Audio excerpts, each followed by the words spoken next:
Subscribe and share my channel Sudarsana. ఓం శ్రీకృష్ణ పరబ్రహ్మణే నమః. శ్రీ గురుభ్యో నమః.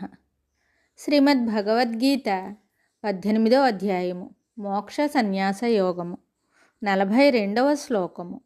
శ్రీ భగవాన్ ఉవాచ శమోదమస్తపస్సౌచం క్షాంతిరార్జవమేవ చ జ్ఞానం విజ్ఞానమాస్తిక్యం బ్రాహ్మం కర్మ స్వభావజం.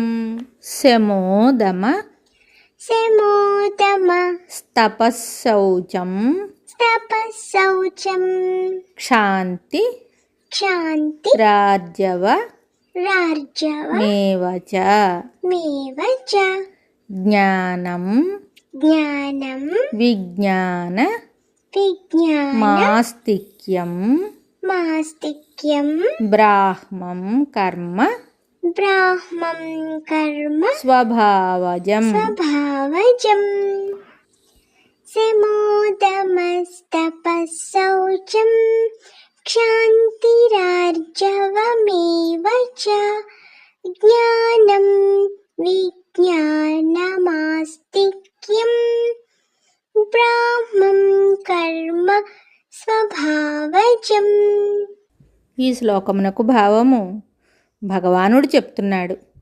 అంతరింద్రియ నిగ్రహము, మనోనిగ్రహము, బాహ్యేంద్రియ నిగ్రహము, తపస్సు, శుచిత్వము, రుజుమార్గవర్తనము, శాస్త్రజ్ఞానము, అనుభవ జ్ఞానము, దైవమందు, గురువునందు, శాస్త్రమందు నమ్మకము కలిగి ఉండుట అనేవి స్వభావం వలన పుట్టిన బ్రాహ్మణ కర్మ అయి ఉన్నది. జ్ఞాన విజ్ఞానముల రెండింటినీ ముముక్షువు తప్పక కలిగి ఉండవలనని భగవానుడు గీతయందు ఎన్నో తావులా పేర్కొంటూ ఉన్నారు. కేవలము శాస్త్రజ్ఞానము చాలదు, అనుభవము కూడా ఉండవలెను. అనుభవము వలననే మనుజునకు హృదయ పరిణామము, ఆనందము కలుగుచుండును. మరియు జనులకు పరమార్థ విషయములపై విశ్వాసమును పుట్టుచుండును. కాబట్టి ప్రతి వారును శాస్త్రజ్ఞానముతో పాటు అనుభవ జ్ఞానమును సంపాదించవలెను. ఈ శ్లోకమున శమదమాదులను 9 కర్మలు చెప్పబడి ఉన్నాయి. ఆ సత్కర్మలను అనుష్ఠించువాడు బ్రాహ్మణుడే అగునని భావము. ఇచ్చట తపస్సని చెప్పబడిన దానికి అర్థము 17వ అధ్యాయమున తెలుపబడిన శారీరక, వాచిక, మానసిక తపస్సులే అని గ్రహించినది. మరి ఒక శ్లోకంతో మళ్ళీ కలుద్దాం. శుభం.